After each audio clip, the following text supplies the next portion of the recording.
anchored because How do people sail? Why? I was told a dream, and I just don't know what that was just then. I'm Emma, that's Josh, and this is our 2-year-old daughter Charlie.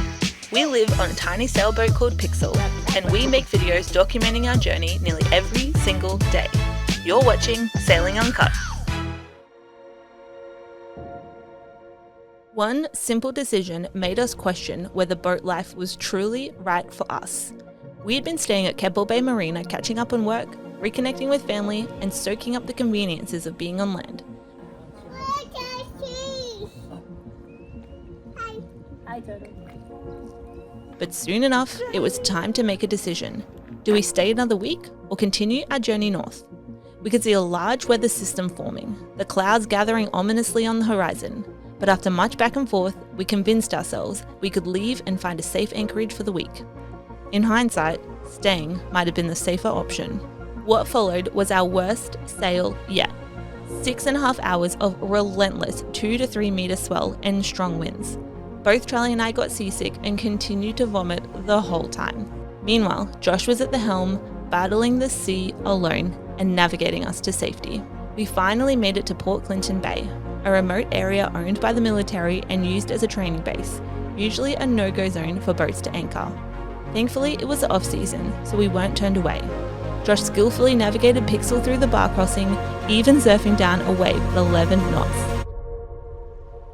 We set anchor, relieved and exhausted.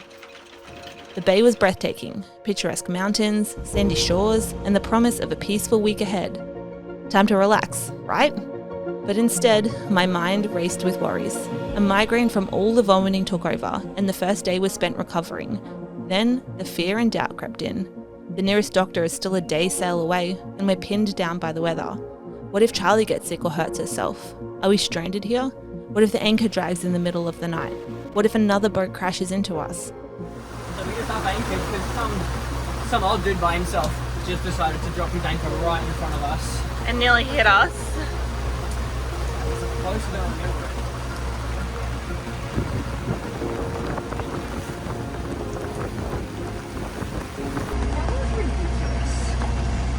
Just don't understand why he did that. He was so close to hitting us. Like there was miles of room. That's not shit. It was chopping up and not being swung. I keep replaying every possible scenario. Rain turning into a lightning storm, losing our electronics, days of clouds leaving our solar panels useless. We could run the engine, but what if we ran out of fuel? How much battery we got left? 2 batteries. 2 batteries left. Two batteries. We've got 2 batteries left. We decided to venture to the beach. I couldn't shake the thoughts though. What if the army suddenly asked us to leave? The nearby creek is known for crocodiles. What if one is lurking as we play? On the tender ride back, what if the outboard breaks and we're forced to row against the wind and current? We won't see another person for at least a week. No kids for Charlie to play with, and the isolation loomed over us. Did she feel lonely? Did she miss life on land? Are we selfish for choosing this lifestyle for her? Can you do a big rod? Every day, we checked the weather, debating. When should we leave? Could we handle another long, grueling sail? Should we wait out the weather or push through? We decided to stay, so now we had to juggle living in a tiny space, working, parenting, surviving. Making videos, feeding Charlie, cleaning up, fixing leaks, dealing with cabin fever.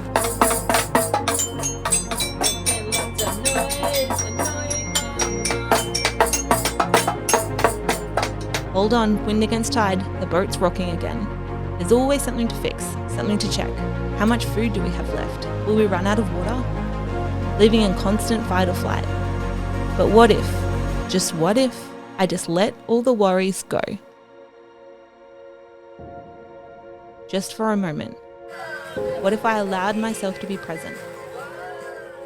To savor the wild beauty around us. To remember why we're here. Because in the end, these moments, the challenges and the triumphs are what make this journey ours. Our journey with a chaotic toddler, a curious toddler, a fragile toddler with simultaneously no fear and all the fear, an endlessly entertaining, stubborn, sweet, and occasionally exhausting force of nature. Our journey with an annoyingly lovable husband who will inevitably, at least sometimes, get the weather wrong. A dad who always makes us laugh, even in the middle of a storm, who keeps us safe no matter what, and who never stops finding ways to make this life an adventure. And our journey with me. A mum who loves her family more than anything in this world. A wife who wears a dozen hats every single day. A sailor, chef, teacher, cleaner, video editor, I could go on. A mum who tries to hold everything together through the chaos. And yes, a mum who's speaking into this microphone wondering what on earth I'm doing with my life, but knowing deep down this is exactly where I'm meant to be. But this is our life. This was our week. This is our story, and I wouldn't trade it for anything.